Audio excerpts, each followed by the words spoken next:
My gear has evolved over time. I used to play a Behringer, it was 212s. It was my first, I guess, proper amp. And even ever since I used that as a rhythm guitar player, all I really wanted was for the amp to do most of the work. Currently I'm playing a Fender Hot Rod Deluxe 3.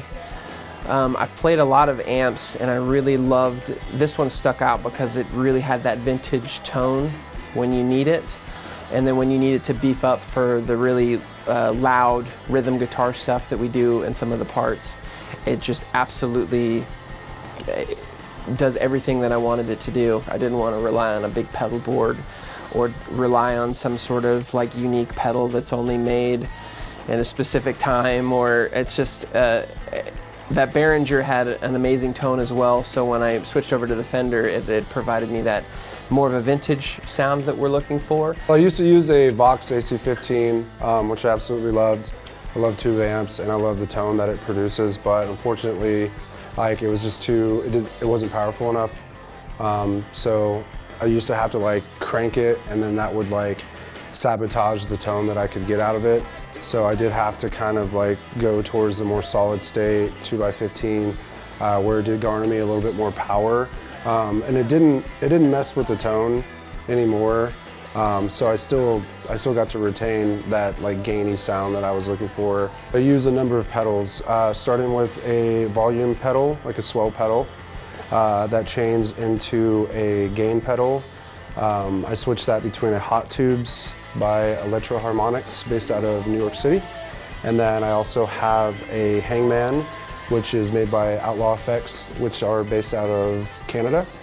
And then I go into a digital delay by Boss, an equalizer, standard 7-band EQ equalizer pedal that goes into a noise suppressor, also by Boss. And then lastly, a chromatic tuner by Boss. So, like the Boss pedals.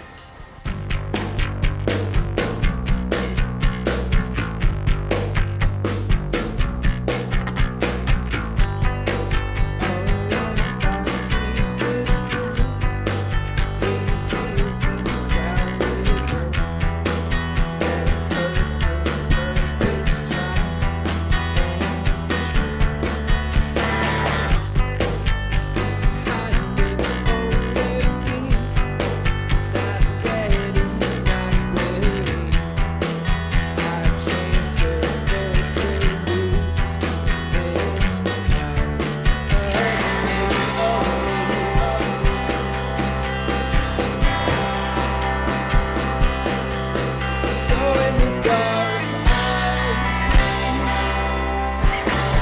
play us those songs you've left undone. Sing us the words you've left unsaid. Why are you standing on this stage? And for these lines are sentenced to these pages.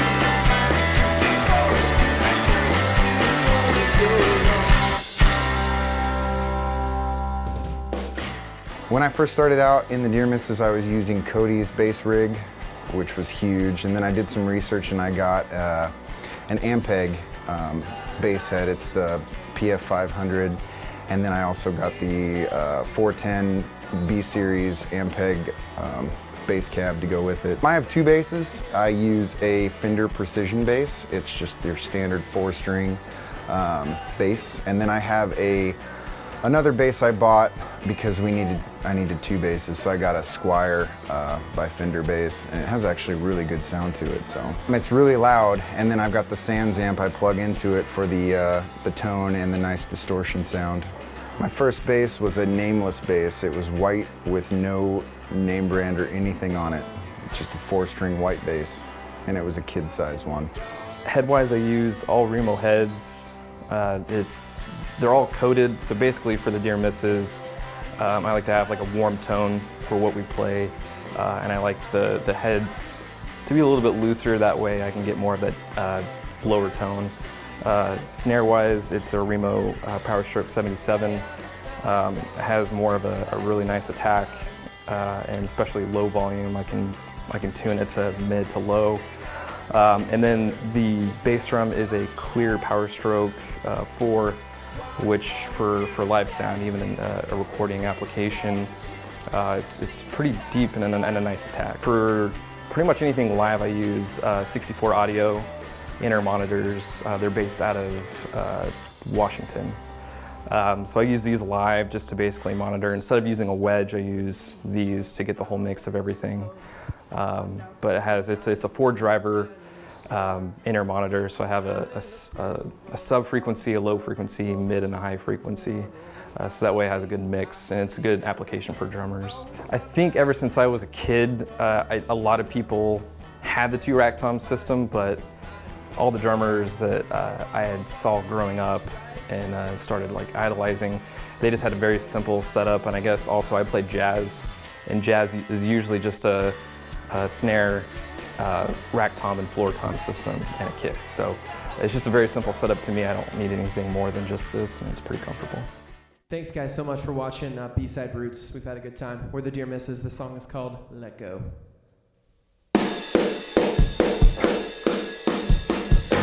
Maybe we should say tonight, get off the grid, just you and I, and chase the light.